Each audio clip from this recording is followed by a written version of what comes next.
गिबियावनो आं नोंथांमोननिसिम खुलुमनायखौ जासिहरग्रोबाय आरो बेजों लोगोसे फांसनाव लिंनायखौथ' मा होननो बिथांमोना जाय बिथांमोना आंखौ माने इनभाइट खालामनो जेब्ला लिंहरो जेब्ला कमिटिनि मानसि फन हरो अब्लानो आं बयखौबो बुंखायो जे नोंथांमोना मिथियोना जे बिसानि मा गोख्रों एक्सन लादोंमोन बेखौ मिथिनानैसो लिंहरदों ना मिथियैयाव लिंहरदों होननानै आं डाइरेक्ट सोंहरो आरो बिथांमोनखौ ओमफ्राय बिथांमोना बुङो जे नङा नङा जोंथ' मिथिखायो अब्लाबो जोंनि बैसागु रंजालि फोरबोनि जिथु फांसन बेजोंथ' बिसायाथ' जेबो सोमोन्दो गैया आरो बेजों लोगोसे जोङो साफा सानैनि थिननायाव नोंथांखौ फन हराखै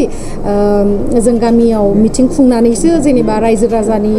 मन्तब्य जेनेबा रायजो राजाफोरा सोरखौ नागिरमारो बेखौ लानानैसो नोंथांखौ फन खालामनाय जादों बेबायदि होनहरो आरो स' बिथांमोननि बुंनाय लेखा आंबो सानो आं बिदिनो मोननै मोनथामसो बिदिनो केन्सेल खालामबाय थांथ'ला दे आङो दानो दावराव दावसि जालायगोन बिदि होननानै ओमफ्राय बिनि उनाव आंखौ न'नि मानसिफ्राबो बुंबाय जुदि नोंखौ जुदि कमिटिनि मानसिफ्रा लिंहरोब्ला नोंलाय मानोथो केन्सेल खालामबाय थानो जुदि रायजो राजाफोरानो जुदि लिंहरमारदोंब्ला बिदिबालाय थांनानै इन्जय खालामनानै फै बैसागो बोथोराव बेथ' जेबो क्राइम नङा बेबायदि होननानै ओमफ्राय बिदिनो आं थांनायबो जादों आरो बिसानिफ्रायबो बिदिनो धेमाजि गगामुग बिदिनो सानजाथिं आंना गोबां प्रग्राम्सफोर दंमोन ओमफ्राय बेखौबो बिथांमोना माने फन हरै हरै केन्सेल खालामहोनाय जादों आरो ओमफ्राय दा नै रिसेन्टलि दा आं मोनसे प्रग्राम गानानै फैदों गरेस्वर गबसाराव बेखौबो बिथांमोना बिराद कल खालामनानै माने कमिटिखौ कल खालामनानै बिराद टर्चार खालामहरदों आरो अब्लाबो जोंना बिराद मोजाङैनो रंजा बाजायै जोङो बैसागु फांसनखौ इन्जय खालामबाय आरो लोगोसे गबसारनि रायजो राजा बिथांमोनखौबो आङो साबायखर बावहरो जे आंजों फैनानै एसेबां मोजां रंजाफैबाय बेनि थाखायनो माखासे समाव जों नुनो मोनबावो माखासे दैदेनगिरिफोरा नोंथांमोननि सायाव गोबां इलेक्सन लाबोनायखौ बे बिथिङाव नोंथाङा मा बुङो बिथांमोनाथ' जिहेतु सुदेम सनानि बिफा आदै दिपक रामसियारिया जिथु बुंदों जे जोङो ससियेल एन्टि ससियेल एलिमेन्ट होननानै बुंदों जोंखौ ओमफ्राय बेवहायथ' माने आं माने बिथाङा सासे फिसाजोनि बिफा आं सानदोंमोन बिथाङा आंनि जानाय जाथाय बेनि सायावहाय माने मोजाङैनो बिजिरनानैसो बुंगोन बेबायदि सानदोंमोन खिन्थु फारसेथिं नायोब्ला माने वान साइडेडल' जानानै बुंनाय बायदि मोनदों आरो माने बिथांमोना बांसिन टाइमावनो बिसानिफ्राय एरख'जानाय महरगिरि होननाय वर्डखौ इउज खालामनायनि सोलाय बांसिन गेम्स रुदिमारि ससियेल मिडियाआव बांसिन आंनि नाम आरो फेसबुक नायबाबो वाट्सएप बा इन्स्टाग्राम बेफोरबायदि इउटुबावथ' बुंनांला बेनो कन्टेन्ट सोलिगासिनो दा ट्रेन्डिं होनजायो स' आं बेफोरखौ बाबाय आरो बिथाङा जेरैबायदि गाज्रि रावखाय उइक फिल जानानै मानि थाखाय थायाखै होननानै बुङोब्ला सासे बिदि गाज्रि सिटुएशनाव गोलैखांनायनि उनावबो जे मानसिया थांना थानो हायो बा गावनि नाजानायजों मोनसे मोजां जिउआव मोनसे जिउ खुंनाय राहा बा मोजां मोनसे सेटेल जानो हायो बेनि एग्जाम्पल महरै थानोसो आं दिनै बेफोरबायदि स्ट्रं जानानै थादों आरो आंनि गोसोआवबो गोबां दुखु मोननाय दङ आंनि न'खरनि फारसे आंनि गामिनि मानसिफोरनि फारसे बा आंनि रिलेटिभ्सनि बागै साननानै आंबो मालाबा बिराद उइक जायो खिन्थु उपाय गैया जानानै थांखांनाय जाथायखौथ' जों मोजां खालामफिननो हाया नङा होमबा बेनि थाखायनो आं माने स्ट्रं जानानै माने दा गावनि लामायाव आं गावनो खामानिखौ मावगासिनो आरो बेनो गासैबो रायजो राजानिसिम जे मा खावलायनो नैबे दिनैनि समाव खावलायनो लुगैनायाथ' गोबां लुगैयो आङो जिहेथु नोंथांमोना मिथिखायो आं सासे हारिमु मोजां मोनग्रा सासे आइजो स' नोंथांमोननिफ्राय आं सापर्टखौनो लुगैयो अबभियासलि आरो फिउचाराव बेफोरबायदिनो आङो हारिमुखौ मोजां मोनलांबाय थागोन बेवहाय सोरबा बादा होबाबो आरो बिथांमोना हिउमेन राइट्सनि एगेन्स्ट खालामगासिनो सासे भिक्टिमखौ बिथांमोना सासे कालप्रिटजों माने सेम ट्रिट खालामगासिनो आरोना बिथांमोना मा साननानै मा खालामदों आं बेखौ मिथिया आरो आं डाइरेक्टलि बिसाखौ दाय होनो साना मानो होनोबा बिसायाव बयबो बेफोरबायदि आंनि एगेन्स्टआव गैया साब्रै साबा जाय बिथांमोना बिबानाव दङ बिथांमोना माने आंनि एगेन्स्टआव आरो मानि थाखाय आं बेखौ मिथिया माखासे रायजो राजाफोरनि सायाव जे मा खावलायगोन जिहेतु गासैबो बाथ्राखौ बिथांमोना खायफा सुबुंफोरा जे एलिगेसन लाबोनायनि सायाव नोंथाङा मा बुङो रायजो राजाफोराबोथ' एसेबां साननो रोङिथ' गैया नङा होमबा बेनि थाखायनो आं इउटुब चेनेलनि भिडिअनि थ्रुयै आं बिथांमोनखौ गासैबो खोथाखौनो बुंदों बा बिथांमोनाबो गावसोरनि जिथु गावसोरनि साननाय हनाय बिथांमोनाबो बे भिडिअनि गेजेरजों बुंदों स' जोंनि रायजो राजाफोरा एसेबां गोदोनि जुगाव गैला जे सोरबा सासेया उमुक बुंबानो जे मानिनानै थागोन आरो बेनि एग्जाम्पलानो जाहैबाय जेरैबायदि सिगाङावनो बुंखादोंमोन जे गेनसुदिमारिजों खामानि मावोब्ला 10 लाख थाखा फाइन होनांगोन बेनि उनावबो जे आंजों जाय आंखौ मोजां मोनग्रा बा जाय हारिमुखौ मोजां मोनग्रा बिथांमोना आंजों हेफाजाब होलायनानै ज' खामानि मावदों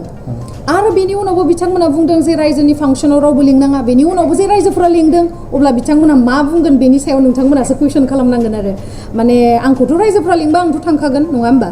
नंगौना नङा जेनेबा आंखौ जुदि इनभाइट खालामो अभियासलि आं थांखागोन आरो रायजो राजा बिथांमोना जुदि आंनि मिउजिक भिडिअखौ नायलांबाय थायोब्ला बेफोरबायदिनो दा जेरैबायदि सापर्ट मोनदों बेफोरबायदिनो मोनलांबाय थायोब्ला फिउचारावहाय नोंथांमोना नायनो मोनगोन बेखौहाय आं खोथा होनानै दोनो आरो दा नोंथांमोनाथ' नुनो मोनखादों बिसानि माखासे जाय बिथांमोना बिबानावनो दङ बिथांमोनानो गावजों गावनो दाङाबाजि बैसोरबा सोरनिबा खाथा खुलिनो नागिरो माबा खाथा दंलायो जोंथ' मिथिया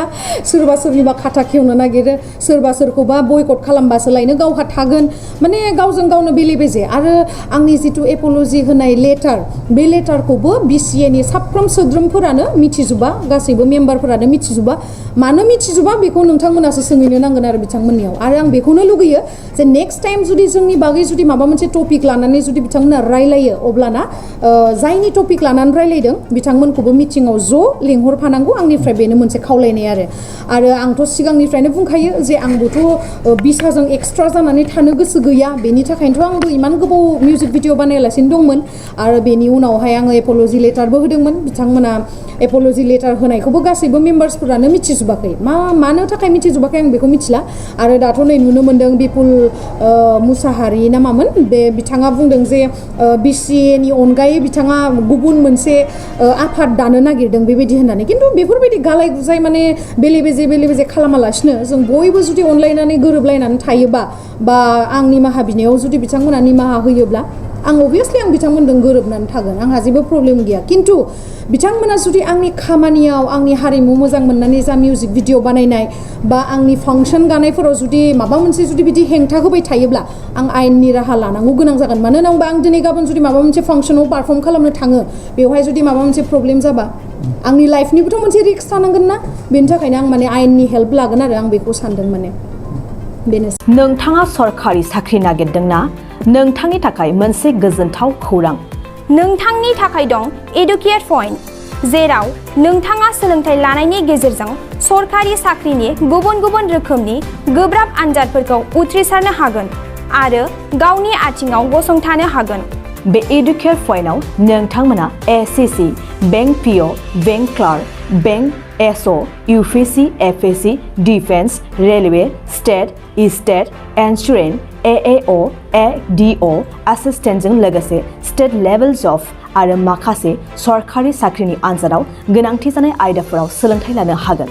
मख'नो गोनांदि बे सोलोंसालियाव साख्रिनिल' नङा बेयाव MBA आरो सैनिक स्कुल बायदियाव एडमिशननि थाखाय एन्ट्रेन्स होनो थाखायबो सोलोंथाइ लानो हागोन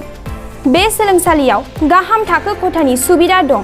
आरो सम मथे नोंथांनि सोलोंथाइखौ बे सोलोंसालियाव होनाय जागोन बेखौबो मिथिनांगोन दि बे एडुकेट पइन्टआव सोलोंथाइ लानानै बावैसो 2021-22 इं मायथाइनि एसएससि जिडिनि आनजादाव गासै 11 सा सोलोंसाफोरा उथ्रिसारनो हादों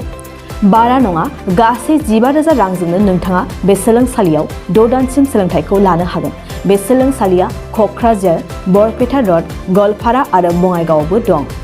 क'क्राझाराव सोलोंथाइ लानो गोसो गुदुं जानाय सुबुंफोरा 70020261333 9101 536360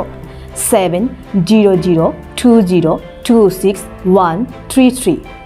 9101536360